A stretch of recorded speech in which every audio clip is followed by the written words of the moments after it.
Electric flux, topic का नाम क्या है? Electric flux. देखो इलेक्ट्रिक फ्लक्स होता क्या है, सबसे पहले तो ये सुन लो इसकी डेफिनेशन क्या होती है। फ्लक्स होता है number of electric field lines passing through any area is called electric flux. मतलब किसी भी एरिया में से पास होने वाली number of electric field lines को ही क्या बोलेंगे? Electric flux. देखो जैसे मान लो ये एरिया है, सुनो पहले तो ये सुनो कि flux is always associated with area. इसका मतलब कि अगर आपसे फ्लक्स पूछ रहे हैं ना तो एरिया गिवन ही होएगा, एरिया गिवन ही होएगा। बिना एरिया गिवन के आपसे फ्लक्स नहीं पूछ सकता, क्योंकि इसकी डेफिनेशन ये है कि एरिया में से पास होने वाली number of electric field lines. अगर एरिया ही नहीं गिवन तो कैसे बता दोगे फ्लक्स, है ना। तो इस केस में क्या है कि आपको हमेशा ही गिवन होगा एरिया, एरिया गिवन ही होगा। जैसे मान लो इलेक्ट्रिक फील्ड पूछते हैं, इलेक्ट्रिक फील्ड, तो इलेक्ट्रिक फील्ड कैसे पूछते हैं कि इस पॉइंट पे इलेक्ट्रिक फील्ड क्या होगा, तो हम इस पॉइंट पे क्या बनाते हैं? एक यूनिट एरिया बनाते हैं, और इस यूनिट एरिया में से पास होने वाली इलेक्ट्रिक फील्ड लाइंस को ही क्या बोलेंगे? उस एरिया का, उस पॉइंट का इलेक्ट्रिक फील्ड। ऐसे करते हैं ना। अगर यहाँ पे इस एनी एरिया की जगह यूनिट एरिया लिख दें, एनी एरिया की जगह क्या लिख दें? यूनिट एरिया लिख दें, तो इस केस में ये किसकी डेफिनेशन बन जाएगी? इलेक्ट्रिक फील्ड की बन जाएगी। लेकिन इलेक्ट्रिक फ्लक्स में क्या होता है? आपको एरिया गिवन मिलेगा। इलेक्ट्रिक फील्ड में हमें एरिया बनाना पड़ता है, लेकिन इलेक्ट्रिक फ्लक्स में एरिया गिवन मिलता है। बिना एरिया गिवन आपसे नहीं पूछ सकता फ्लक्स, एरिया देना ही पड़ेगा। ठीक है, तो ये डिफरेंस होता है इलेक्ट्रिक फील्ड में और इलेक्ट्रिक फ्लक्स में, कि इसमें एरिया हमेशा क्या होता है? गिवन होता है। देखो जैसे ये एरिया आपको गिवन है, क्या ये एरिया गिवन, अगर पूछ ले कि यहाँ पे इलेक्ट्रिक फ्लक्स बताओ, तो इस एरिया में से जितनी भी इलेक्ट्रिक फील्ड लाइन पास होगी वही इस एरिया का क्या होगा? Electric flux. ठीक है, यहाँ पे 3 पास हो रही है तो 3 है। यहाँ पे देखो, अब यहाँ से क्या पता चल रहा है? और ना जो ये फ्लक्स है, फ्लक्स इसको डिनोट करते हैं हम फाई से। किससे डिनोट करते हैं? फाई से। एक एंगल को भी फाई से डिनोट करते हैं, जैसे हमने पढ़ा था angle subtended by the arc on the centre, तो उसे भी फाई से डिनोट करते हैं, इससे डिनोट करते हैं ना। तो यहाँ पे 2 चीज़ जो कर रखा है भाई, फ्लक्स को भी कर रखा है। अब ऐसा कर रखा है तो हम क्या ही कर सकते हैं, यहाँ पढ़ना ही पड़ेगा। तो इसे फ्लक्स को भी इससे डिनोट करते हैं और ये एंगल को भी इससे डिनोट करते हैं। तो यहाँ पे एंगल की बात नहीं हो रही, कंफ्यूज मत होना कि यहाँ पे एंगल है ये फाई, ना एंगल नहीं है फाई, फाई यहाँ पे है इलेक्ट्रिक फ्लक्स। ठीक है, अब देखो यहाँ पे 2 एरिया गिवन आपको, एक एरिया ये रहा, एक एरिया ये रहा। दोनों सेम ही है वैसे तो दिखने में, है ना, सेम ही है ना, इतना ये और ये इतना भी यही है, एरिया सेम है। यहाँ पे क्या फ्लक्स सेम है?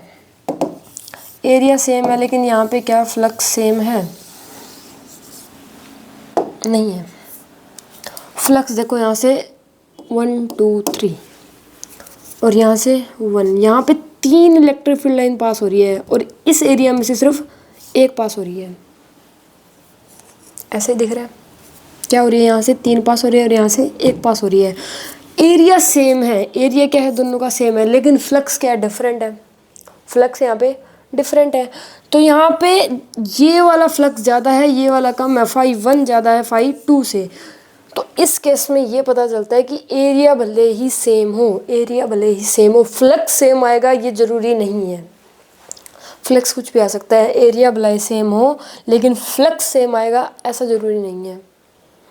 एक तो ये पता चलता है, दूसरा एक लाइन लिखनी है, वो क्या है कि flux is always associated with area. ठीक है, एरिया गिवन ही होगा तभी आपसे फ्लक्स पूछ सकता है। ठीक है, एरिया अगर गिवन है तभी फ्लक्स पूछा जा सकता है। Flux is always associated with area. और दूसरी ये बात कि अगर एरिया सेम हो तो फ्लक्स सेम आएगा ये ज़रूरी नहीं है, आ भी सकता है, लेकिन हर बारी ऐसा नहीं होगा कि एरिया सेम है तो फ्लक्स भी सेम है ना, नहीं होएगा, यहाँ पे नहीं हो रहा, तो ऐसा नहीं है पॉसिबल। ठीक है, कि सेम ही होएगा ऐसा ज़रूरी नहीं है। यहाँ सुनो, यहाँ पे दिख रहे हो आप, एरिया क्या है? डिफरेंट। एरिया क्या है यहाँ पे डिफरेंट है, यहाँ एरिया कम है, यहाँ एरिया क्या है ज़्यादा है, लेकिन इसमें से फ्लक्स सेम आ रहा है। क्या रहा है यहाँ पे, फ्लक्स सेम आ रहा है। यहाँ पे जो ये लाइन इसे टच कर रही है वही लाइन इसे यहाँ टच कर रही है, जो लाइन इसके अंदर से जा रही है वही लाइन इसके अंदर से जा रही है, जो यहाँ इसे ऐसे टच करके जा रही है वो लाइन इसे भी यहाँ से टच कर रही है ना। तो इस केस में क्या हो रहा है, इस केस में फ्लक्स सेम आ रहा है, फ्लक्स क्या आ रहा है, सेम आ रहा है, लेकिन एरिया क्या है दोनों का डिफरेंट है। यहाँ पे एरिया ज़्यादा है, यहाँ पे एरिया कम है, लेकिन फ्लक्स क्या है, सेम है। तो इस केस में φ1 = φ2। देखो ऐसा भी हो सकता है कि एरिया सेम आए लेकिन फ्लक्स सेम आए, ऐसा कोई ज़रूरी नहीं है, और एरिया डिफरेंट हो लेकिन फ्लक्स सेम आ सकता है।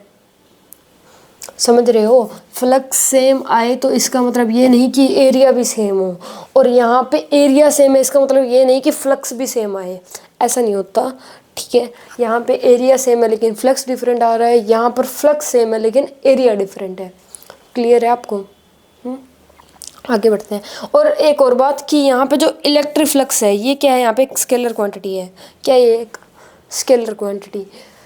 देखो इसमें जो बात याद करनी है वो 3 बातें याद करनी है। पहली तो इलेक्ट्रिक फील्ड फ्लक्स की definition, number of electric field lines passing through any area it's called electric flux. दूसरा ये कि ये क्या है, एक स्केलर क्वांटिटी है। क्या है, एक स्केलर क्वांटिटी। तीसरा ये कि flux is always associated with area, flux is always associated with area. Clear? आगे बढ़ते हैं।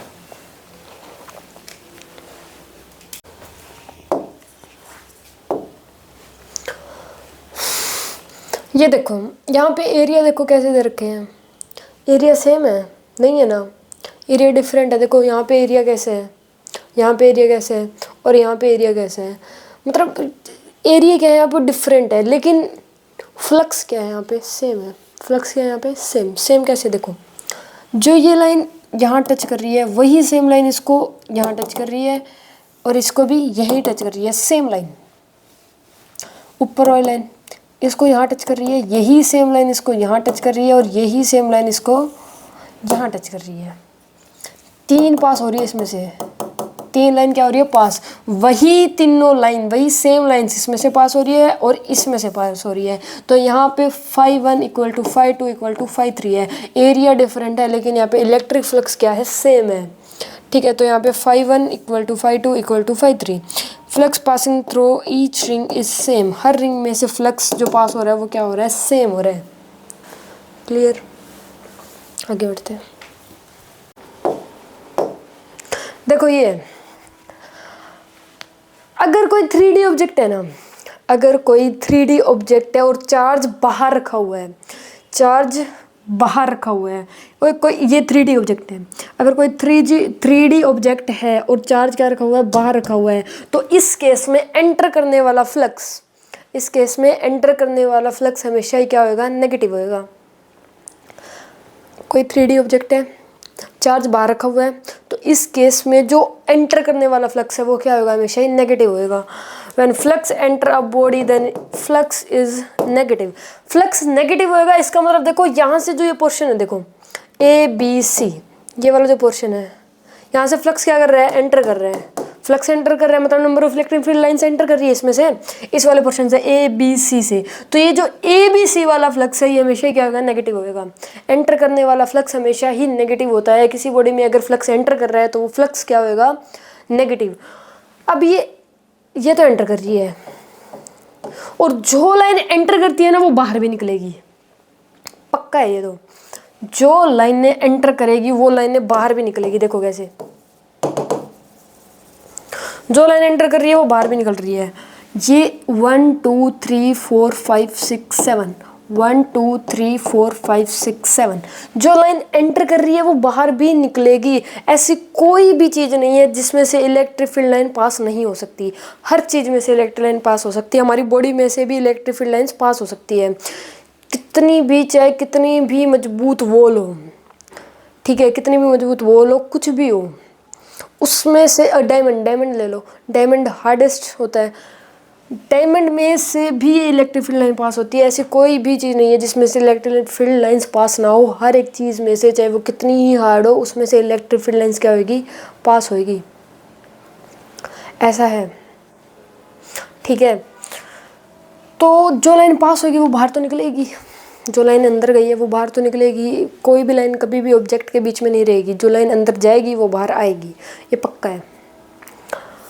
अब 7 लाइन्स इसमें एंटर हो रही है तो 7 की 7 लाइन्स क्या आएगी, बाहर आएगी। जो ये एंटर होने वाला फ्लक्स है इसे बोलते हैं नेगेटिव, लेकिन जो ये बाहर आने वाला फ्लक्स है इसे बोलेंगे पॉजिटिव। अगर कोई फ्लक्स बॉडी में से बाहर निकल रहा है तो उस फ्लक्स को क्या बोलेंगे, positive. When flux comes out from a body then flux is positive, when flux enter a body then flux is negative. अगर कोई फ्लक्स बॉडी के एंटर कर रहा है, बॉडी में एंटर कर रहा है तो वो फ्लक्स क्या होगा, नेगेटिव होएगा। लेकिन अगर कोई बाहर निकल रहा है, अगर कोई फ्लक्स किसी बॉडी में से क्या कर रहा है, बाहर निकल रहा है, तो उस फ्लक्स को क्या बोलेंगे हम, पॉजिटिव। यहाँ पे जो ये पोर्शन है ए बी सी, जो ये फ्लक्स ए बी सी है, यहाँ से जो फ्लक्स क्या होगा, एंटर होएगा, वो फ्लक्स क्या होगा, नेगेटिव। और यहाँ से ए डी एंड सी, इसमें से जो फ्लक्स बाहर निकलेगा, ए डी और सी में से जो फ्लक्स क्या निकलेगा, बाहर निकलेगा, उस फ्लक्स को क्या बोलेंगे हम, पॉजिटिव। क्लियर है, ठीक है। अब सुनो, देखो, अच्छा मन में ये डाउट नहीं आता क्या कि फ्लक्स होता क्या है? पहले तो ये बताओ, फ्लक्स की डेफिनेशन क्या की थी हमने? Flux is a number of electric field line passing through any area is called electric flux. मतलब ये तो एक प्रकार का नंबर हो गया, फ्लक्स क्या हो गया, एक तरह का नंबर हो गया। तो नंबर कैसे नेगेटिव हो सकता है? हाउ, नंबर कैसे नेगेटिव हो सकता है? आप फ्लक्स किसे बोल रहे हो? फ्लक्स इलेक्ट्रिक फील्ड के नंबर्स को बोल रहे हो, इलेक्ट्रिक फील्ड लाइंस के नंबर को बोल रहे हो, number of electric field lines बोल रहे हो, मतलब कितनी पास होगी इलेक्ट्रिक फील्ड लाइंस, उसे ही क्या बोल रहे हैं हम, फ्लक्स बोल रहे हैं, उसे फ्लक्स बोल रहे हैं। तो फ्लक्स नेगेटिव कैसे हो सकता है? ये तो एक नंबर है और नंबर तो नेगेटिव हो ही नहीं सकता। काउंटिंग को नेगेटिव में कैसे काउंट करोगे? नहीं कर सकते ना। तो ये नेगेटिव कैसे हो गया? This is the question. सुनो, देखो, यहाँ पे हम नंबर को नेगेटिव नहीं कर रहे हैं, फ्लक्स को नेगेटिव कर रहे हैं, नंबर को नहीं कर रहे, फ्लक्स को भी नहीं कर रहे एक्चुअली। तो फ्लक्स के एंटर होने को हम नेगेटिव बोल रहे हैं, फ्लक्स के एंटर होने को नेगेटिव बोल रहे हैं, ना कि फ्लक्स को बोल रहे हैं, ना ही यहाँ पे हम नंबर को बोल रहे हैं, ना ही हम यहाँ पे फ्लक्स को बोल रहे हैं। यहाँ पे हम फ्लक्स के एंटर होने को नेगेटिव बोल रहे हैं। जैसे फोर्स के केस में नहीं करते हम, फोर्स नेगेटिव है, फोर्स नेगेटिव कहाँ से होने लगा, लेकिन हम बोलते हैं फोर्स नेगेटिव है। उसका मतलब क्या होता है कि डायरेक्शन बता रहे हैं। नेगेटिव होता है तो इसका मतलब क्या बता रहे हैं, डायरेक्शन बता रहे हैं। तो इस केस में नेगेटिव को, जो फोर्स वाला केस है उसमें नेगेटिव को डायरेक्शन, मतलब डायरेक्शन बता रहा है। जो नेगेटिव वर्ड यूज़ करते हैं वो किसको बता रहे हैं, डायरेक्शन को बता रहा है। तो इस केस में जो हम नेगेटिव वर्ड यूज़ कर रहे हैं, ये चीज़ बता रहा है कि फ्लक्स क्या हो रहा है, एंटर कर रहा है किसी भी बॉडी में। अगर कहीं फ्लक्स एंटर करता है किसी बॉडी में तो वहाँ पर फ्लक्स को क्या बोल दिया, नेगेटिव बोल दिया। एंटर को क्या बोल दिया, नेगेटिव बोल दिया। और बाहर निकलने को क्या बोल दिया, पॉजिटिव बोल दिया। तो यहाँ पे नंबर या फिर फ्लक्स नेगेटिव में नहीं है, फ्लक्स का एंटर होना नेगेटिव बोला गया है और फ्लक्स का बाहर निकलना पॉजिटिव फ्लक्स बोला गया है। क्लियर है? तो यहाँ पे नंबर नहीं है, कई नंबर सोचो, कंफ्यूज मत हो ना। अब सुनो, तो यहाँ पे फाई ए बी सी मतलब फ्लक्स ए बी सी क्या होगा, नेगेटिव, और फाई ए डी सी क्या होगा यहाँ पे, पॉजिटिव। पॉजिटिव सेम है, देखो, एंटर करेगी जो लाइंस वो भी सेम है और जो बाहर निकलेगी वही भी सेम है, वो भी सेम है, ऐसा ही है। तो पॉजिटिव नेगेटिव एंटर कर रहा है, पॉजिटिव बाहर निकल रहा है, तो नेट कितना हो जाएगा, नेट जीरो हो जाएगा, पॉजिटिव नेगेटिव जीरो। तो नेट क्या आ जाएगा, जीरो आ जाएगा। When a charge lies outside a closed body then, अगर एक चार्ज को बाहर रखा हुआ है क्लोज्ड बॉडी के, तो वो क्या, उसमें से जो फ्लक्स होएगा वो क्या होएगा, जीरो होएगा। Positive negative net zero. यहाँ पे कोई ये नहीं बोल सकता कि यहाँ पे इलेक्ट्रिक फील्ड जीरो है ना, इलेक्ट्रिक फील्ड तो यहाँ पे है लेकिन यहाँ पे फ्लक्स जीरो है। इसका मतलब ये नहीं कि यहाँ पे इलेक्ट्रिक फील्ड जीरो हो गया, ना ना ना ना ना, इलेक्ट्रिक फ्लक्स जीरो नहीं है, इलेक्ट्रिक फील्ड जीरो नहीं है, यहाँ पे इलेक्ट्रिक फ्लक्स जीरो है। क्लियर है? पेन गिर गया। Clear, done. और जो ये सिर्फ वैलिड है ना, मैं बता दूं, अगर ये जो वैलिड है, ये पॉजिटिव नेगेटिव, ये सिर्फ 3D ऑब्जेक्ट में है। प्लेनर में हम ये बात नहीं करेंगे, प्लेनर में तो पॉजिटिव ही होता है, प्लेनर में पॉजिटिव नेगेटिव की बात नहीं करते हैं। अगर 3D ऑब्जेक्ट है 3D ऑब्जेक्ट में ही हम पॉजिटिव नेगेटिव फ्लक्स की बात करेंगे। क्लियर? आगे बढ़ते हैं। देखो इसमें क्या है, इसमें पॉजिटिव चार्ज था, पॉजिटिव चार्ज की वजह से जो इलेक्ट्रिक फील्ड लाइंस होती है इलेक्ट्रिक, वो कैसी होती है, रेडियली आउटवर्ड होती है, और नेगेटिव की वजह से रेडियली इनवर्ड होती है। तो यहाँ पे ये पॉइंट चार्ज क्या है, बाहर रखा हुआ है, और एक ये 3D ऑब्जेक्ट है, ठीक है, ये 3D ऑब्जेक्ट है। तो इसमें से पोर्शन जो नेगेटिव वाला पोर्शन, नेगेटिव पोर्शन कौन सा होएगा, जहाँ से एंटर कर रही है, जहाँ से क्या कर रही है बॉडी में से जहाँ एंटर हो रहा है, ये वाला जो पोर्शन है ये क्या होएगा, नेगेटिव फ्लक्स, और जहाँ से बाहर निकल रही है वो क्या होगा, पॉजिटिव फ्लक्स। तो यहाँ पे ADC जो फ्लक्स ADC है ये तो क्या हो जाएगा यहाँ पे नेगेटिव, और जो फ्लक्स ABC है ABC ये क्या हो जाएगा यहाँ पे पॉजिटिव, और नेट क्या हो जाएगा 0। क्लियर है, वही बात थी जो पीछे की थी हमने, वही बात है, कुछ और नहीं है इसमें। आगे बढ़ते हैं। गॉस लॉ, ये जो लॉ है ये गॉस एक साइंटिस्ट का नाम था, गॉस एक साइंटिस्ट का नाम है। उसने एक लॉ दिया, उसने पता क्या बताया कि जो ये चार्ज में से, पहले उन्होंने लोगों से पूछा कि जो ये चार्ज में से जो ये इलेक्ट्रिक फील्ड लाइंस निकलती है, चार्ज में से जो इलेक्ट्रिक फील्ड लाइंस निकलती है ये कितनी होती है, तो सबने बोला इनफाइनाइट होती है। तो क्योंकि पहले ये हो चुका था ना कि ये क्या होती है, इनफाइनाइट बाहर निकलती है, हमने भी पढ़ा कि ये कितनी निकलती है, इनफाइनाइट बाहर निकलती है। लेकिन उसने काउंट करके बता दिया कि ये कितनी होती है, इससे इनक्लोज्ड क्यू डिवाइडेड बाय में ई नोड, जिसे एप्सिलॉन नोट भी कहते हैं, इसे एप्सिलॉन नोट भी कहते हैं, जिसे एप्सिलॉन ई नोड बोलेंगे सीधा, ठीक है। काउंट करके बता दिया ऐसे। देखो ऐसा था कि एक क्यू चार्ज है, ये क्या है, एक क्यू चार्ज, इसमें से ऐसे निकलती है, ठीक है, इसे तो कोई रोक ही नहीं सकता, ये तो निकलेगी, और रोकना चाहो तो आगे खड़े हो जाना, पता चल जाएगा। ऐसे निकलती है, तो ये कितनी निकलती है, कितनी निकलती है, तो इसका बता दिया कि ये निकलेगी यहाँ पे Q/E नोड, इतनी निकलेगी। क्यों, मान लो यहाँ पे 2 कूलम चार्ज है, ठीक है, चार्ज है कितना ही हो, जैसे मान लो यहाँ पे क्या है 2 कूलम चार्ज है, और ई नोड की वैल्यू होती है 8.85 × 10⁻⁻12, और ये ऊपर जाएगा तो ये क्या बन जाएगा 8.85 इंटू में 10⁻12, 10⁻12 बहुत ज़्यादा होती है, ठीक है, मतलब होती तो बहुत ज़्यादा, लेकिन इनफाइनाइट तो नहीं है, उसने बता दिया इनफाइनाइट तो नहीं है, होती तो बहुत ज़्यादा, इसकी वैल्यू बहुत ज़्यादा आएगी, 10⁻12 बहुत ज़्यादा होता है, अरबों में ही आएगी शायद। तो इस केस में फाइनाइट तो है, ये इनफाइनाइट तो नहीं है। इनफाइनाइट जो बात कर रहे थे हम, इनफाइनाइट नहीं है, फाइनाइट है।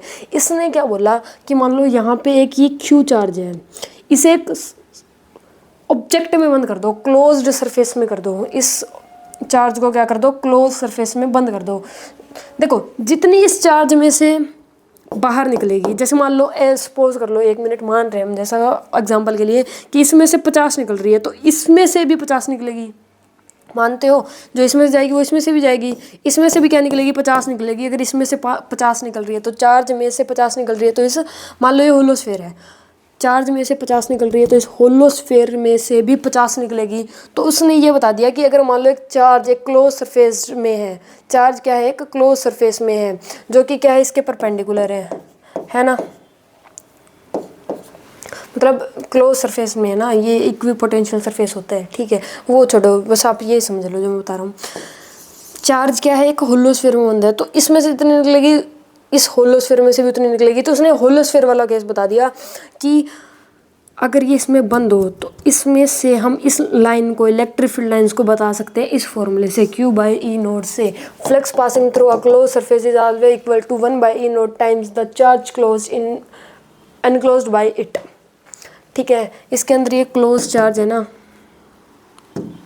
क्लोज चार्ज, इसके अंदर ये होलोस्फीयर है, ठीक है, ये होलोस्फीयर है, इसके अंदर एक चार्ज है, ठीक है, इसमें बंद है। तो अब हम बता सकते हैं कि इसमें से कितनी निकल रही है। इसने इसमें से होलोस्फीयर में से बता दिया कि कितनी निकल रही है, क्योंकि इसमें से और इस होलोस्फीयर में से तो सेम ही निकलेगी, बस उसने बता दिया कि इस होलोस्फीयर में से इतनी निकलेगी और चार्ज में से भी इतनी निकलेगी, तो ओवरऑल इतनी ही निकलेगी Q/E नोड, ठीक है, क्योंकि दोनों में से सेम ही निकलेगी, अमाउंट तो सेम ही होगी, जो इस चार्ज में से निकलेगी वो इस होलोस्फीयर में से तो जाएगी, क्योंकि इसके अंदर बंद है ना, जाएगी। तो इसने बता दिया कि ये फाइनाइट है, इनफाइनाइट नहीं है। इसने बता दिया कि होलोस्फेयर में से इतनी इलेक्ट्रिक फील्ड लाइंस पास होगी और जितनी इलेक्ट्रिक फील्ड लाइंस होलोस्फेयर में से पास होगी वही उस चार्ज में से निकल रही है, क्योंकि दोनों की जो अमाउंट है वो तो सेम ही है ना। तो यहाँ से इसने ये एक लॉ दे दिया और ये मानना भी पड़ा। अब आगे बढ़ते हैं, देखो इसके क्वेश्चन करते हैं। अब देखो जैसे मान लो इसने क्या बताया, चार्ज है, इसको एक बॉक्स में बंद कर दिया, ठीक है, चार्ज को बॉक्स में बंद कर दिया, फिर होलोस्फीयर में कर दिया, फिर ये जो इरेगुलर सी शेप देख रहे हो इसमें बंद कर दिया। तो अब ये बताओ कि जो इलेक्ट्रिक फील्ड लाइन पास होगी वो कितनी पास होगी, सेम ही होगी अब सब में से, और उसकी वैल्यू क्या होगी, Q by E node, Q by E node, यही वैल्यू होएगी। उसने क्लोज्ड के बारे में बताई ये बातें, किसके बारे में, क्लोज्ड के बारे में, कि अगर एक चार्ज किसी के अंदर बंद है, चाहे कैसी भी शेप हो, क्या है, बंद है, तो उस केस में जो इलेक्ट्रिक फील्ड लाइंस होती है वो इतनी ही होती है। अब चाहे देखो इसमें से लाइन निकल रही है, जैसे मान लो ये निकली है, ये वाली लाइन निकल रही है, तो इसमें से ये निकल रही है, इस बॉक्स में से भी ये निकल रही है, इस सर्कल होलोस्फीयर में से भी ये निकल रही है, और इस इरेगुलर शेप में भी ये निकल रही है। तो टोटल मान लो इसमें से 50 निकल रही है, 100 निकल रही है, मान लो 100 निकल रही है, तो 100 इससे भी निकल रही है, इससे भी निकल रही है, और इससे भी निकल रही है, सब में से भी निकल रही है। तो इसने बता दिया कि ये इनकी वैल्यू, इन सब की वैल्यू सेम ही होगी, जो इलेक्ट्रिक फील्ड लाइंस निकलेगी वो हर एक शेप में से सेम ही निकलेगी, और उसकी वैल्यू क्या होगी, Q by E not. Clear है। तो S1, S2 एंड S3 सब में से जो इलेक्ट्रिक फील्ड लाइंस निकलेगी सेम ही निकलेगी, और उसकी वैल्यू क्या होगी, Q by E node. Q यहाँ पे इनक्लोज चार्ज होता है, Q मतलब जो चार्ज क्या है, बंद है, उसे Q बोल रहे हैं। Flux passing through each surface is same, her surface में से जो फ्लक्स पास होएगा वो क्या होगा, सेम होएगा। Flux passing through a close surface is always equal to Q by E naught and doesn't depend on the shape of the surface. किसी भी शेप में बंद कर लो यार, सब में से जो इलेक्ट्रिक फील्ड लाइन पास होगी वो सेम होगी, बस कंडीशन क्या है कि ये क्लोज होना चाहिए।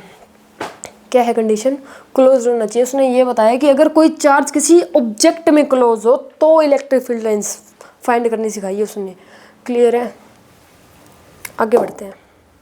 देखो अब इसका क्वेश्चन से समझ में आ जाएगा, go slow. Number of electric field lines बतानी है S1 में से, S1 सरफेस है जो इसमें से कितनी पास हो रही है।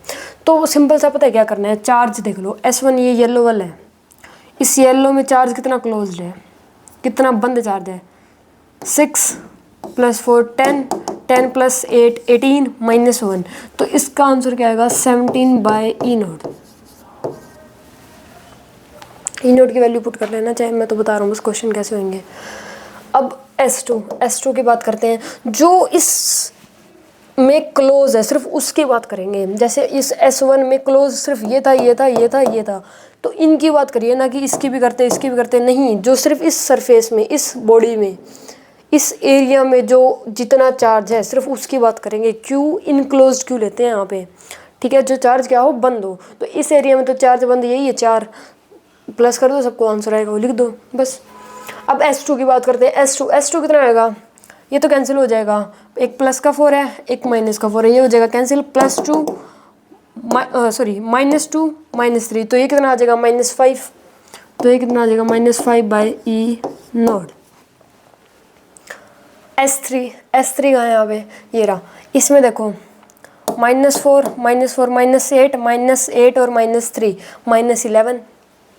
-11 बाई ई नॉट, प्लस ही तो करना है।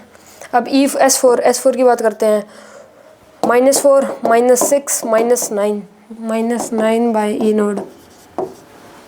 S5 -6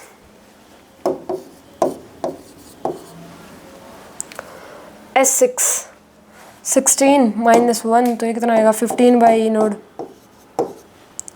S7 ये रहा, 8 -6, तो ये कितना आएगा, 2 ई नोड।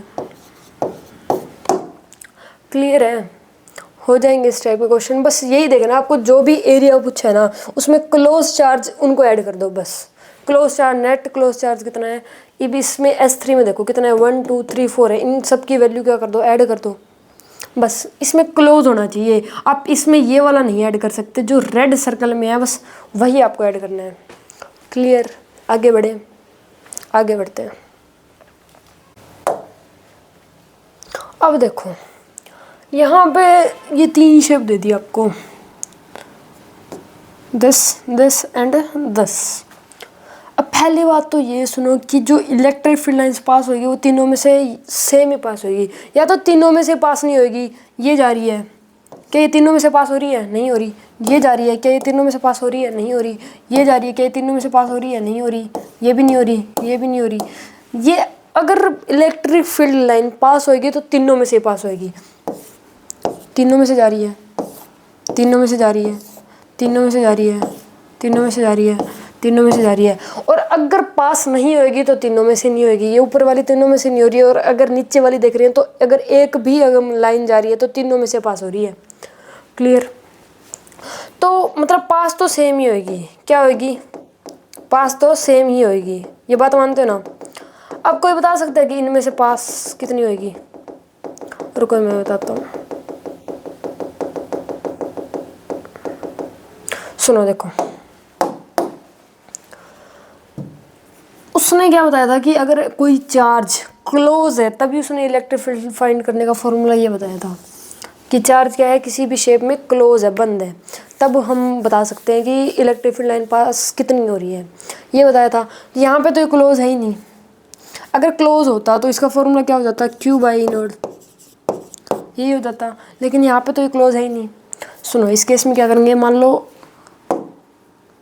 ये कर लिया, इसमें भी एक ऊपर से क्या बना लो, जो नीचे वही ऊपर बना लो, बना लिया। अब इसका पूरे का बताओ। पूरे का तो इतना ही होगा, Q बाई नोड ही होगा पूरे का। तो हमें क्या बताना है? आधे का, तो इसका हाफ कर दो ना बस। इसका क्या हो जाएगा? Q by 2 E node. Simple. पूरे का हमें पता है, अगर हमसे हाफ का पूछा है तो उसका क्या कर देंगे? हाफ कर देंगे। जो फॉर्मूला है उसका क्या कर देंगे? हाफ कर देंगे। अगर हाफ का पूछा है तो हमसे, पूरे का हमें पता है। अब जैसे इसका हमें नहीं पता, लेकिन हमें यही कर लेते। इसका तो हमें नहीं पता, लेकिन हमें इसका तो पता है। इसका तो पता ही है। इसका कितना होता है? इसका इतना ही होता है, Q बाई 2 ई नोड, यही होता है। अब हमें इसका पूरे का थोड़ी चाहिए, इस हाफ का चाहिए, तो इस पूरे का क्या कर दो? हाफ कर दो। Q by 2 E node. Simple.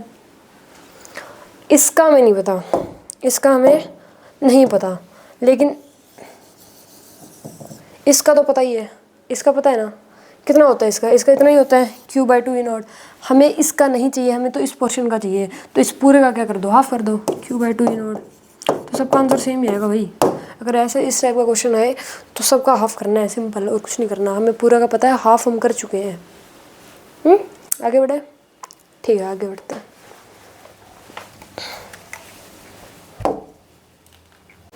ये क्वेश्चन देखो आप, find flux coming out from the square sheet due to Q charge placed at A by 2 distance from centre of sheet. देखो, ये एक शीट है A बाई 2 के डिस्टेंस पे, ठीक है।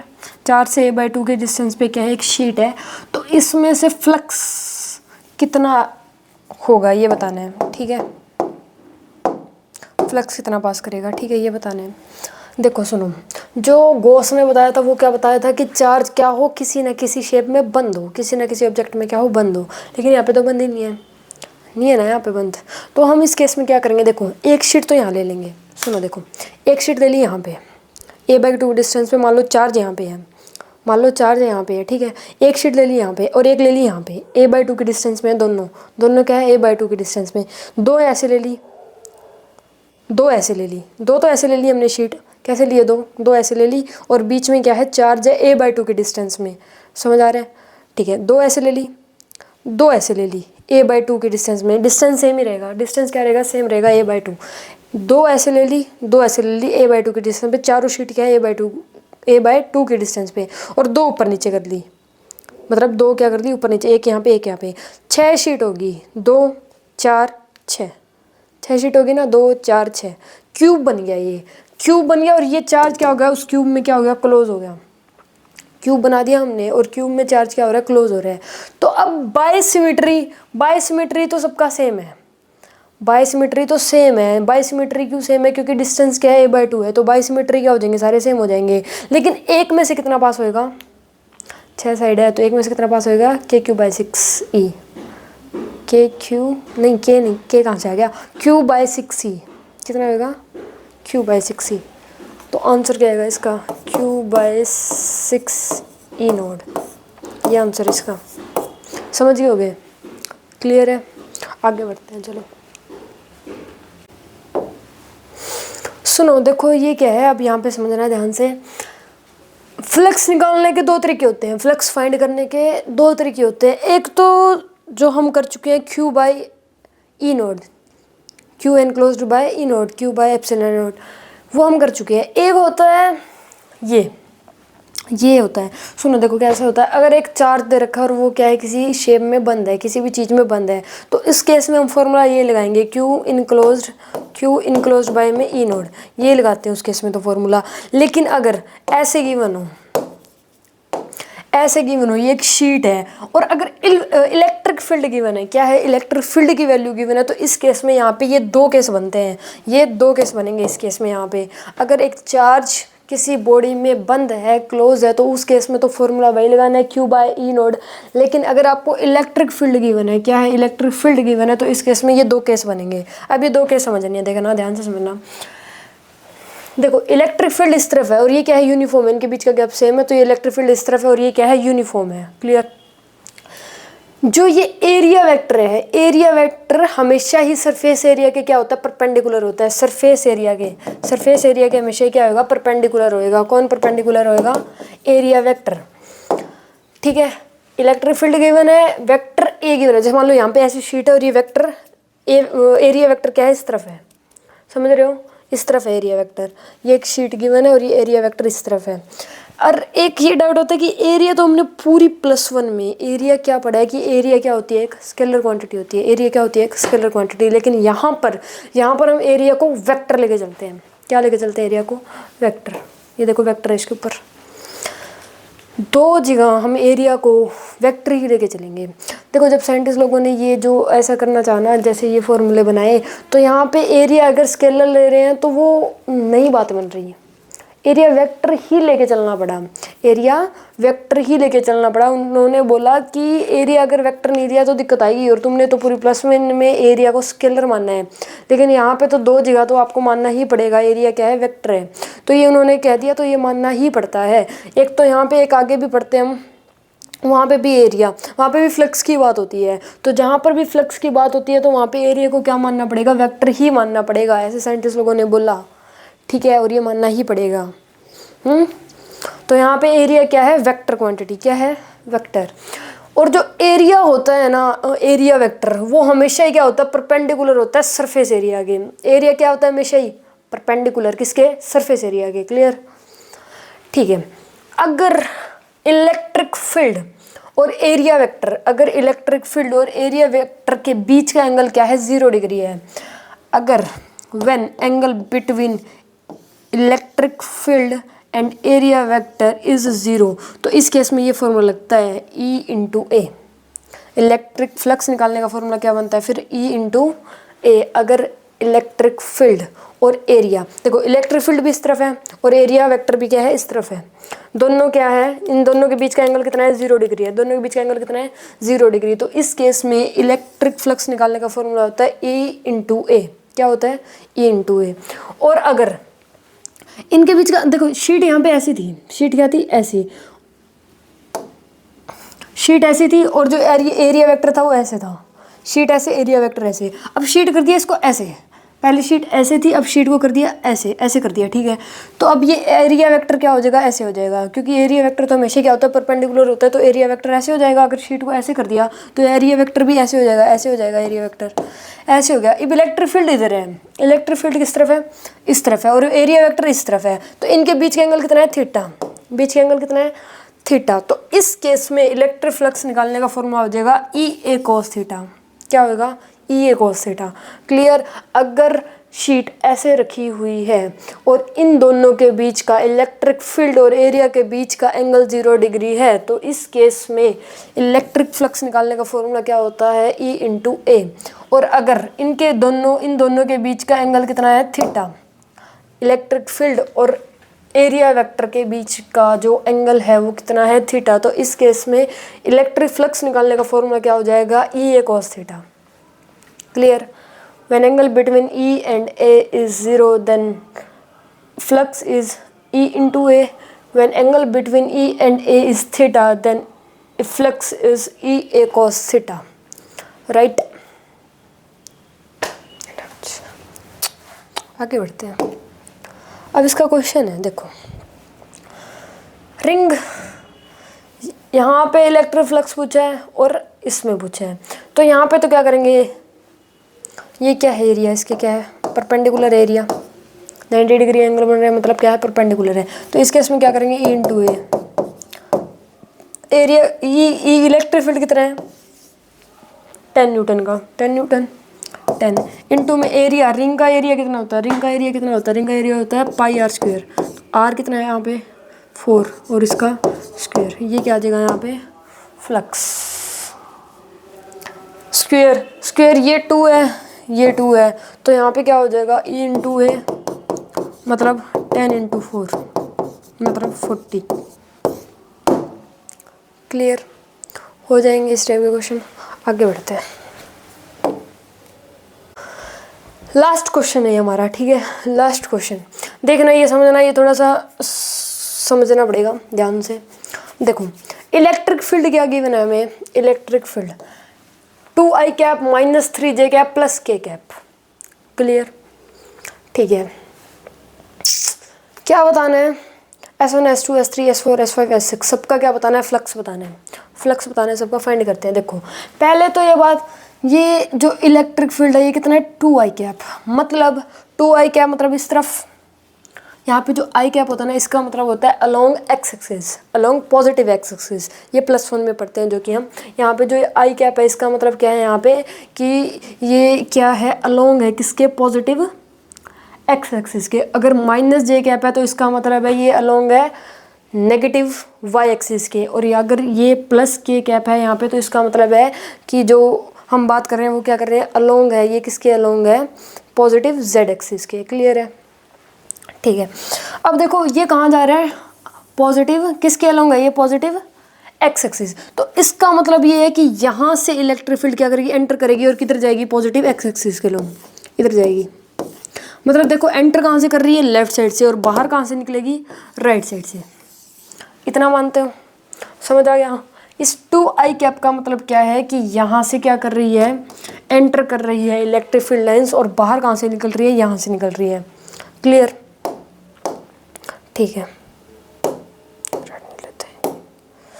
ये लेते हैं -j क्या मतलब नेगेटिव z एक्सिस के अलोंग है। मतलब ये क्या कर रही है, एंटर तो टॉप से कर रही है, लेकिन ये जा किसके पास रही है, किसके अलोंग है, ये नेगेटिव z एक्सिस के। मतलब ये नीचे की तरफ जा रही है, क्या कर रही है, नीचे की तरफ जा रही है। मतलब एंटर कर रही है टॉप से, लेकिन बाहर निकल रही है बॉटम से।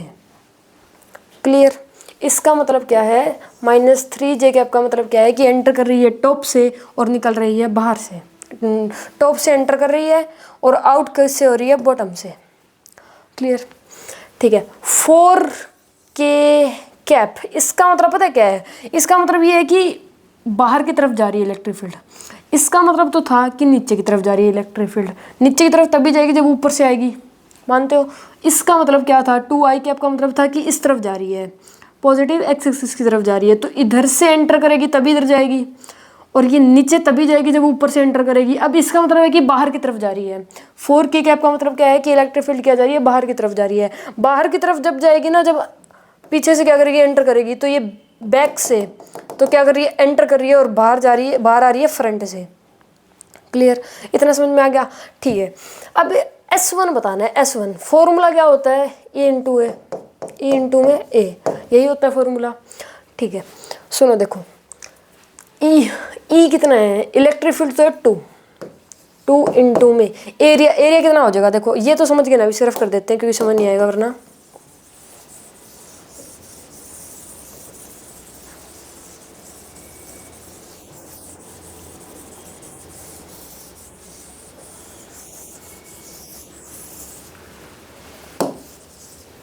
ठीक है, अब देखो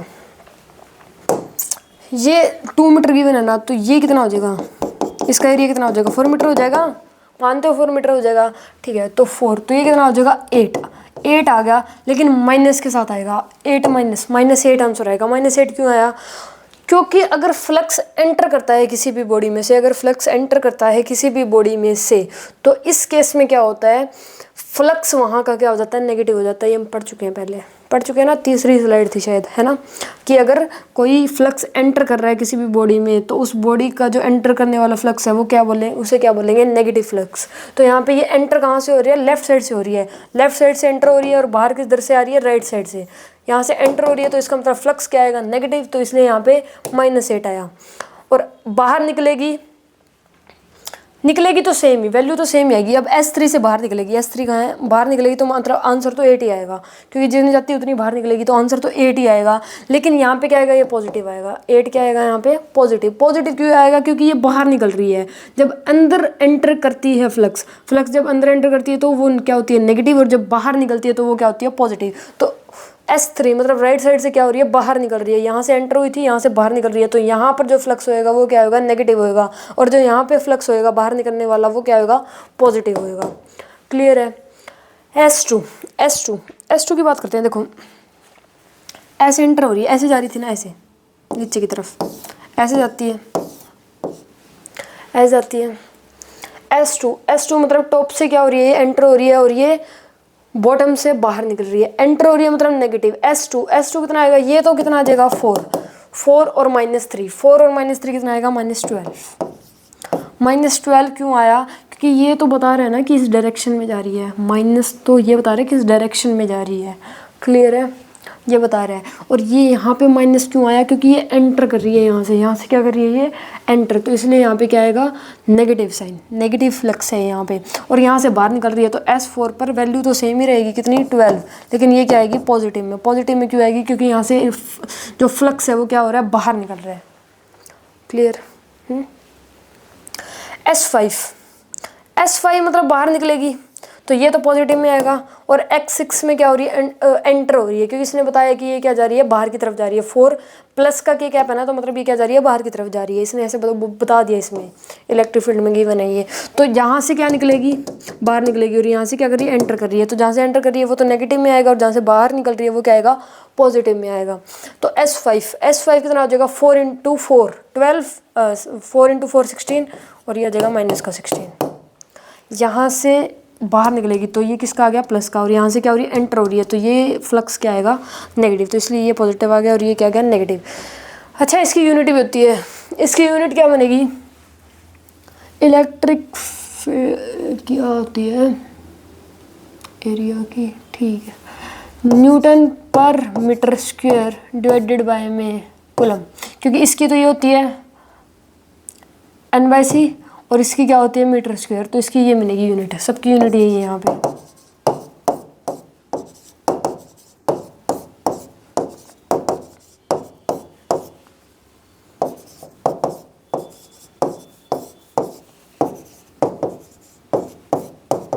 क्लियर है, बस डन।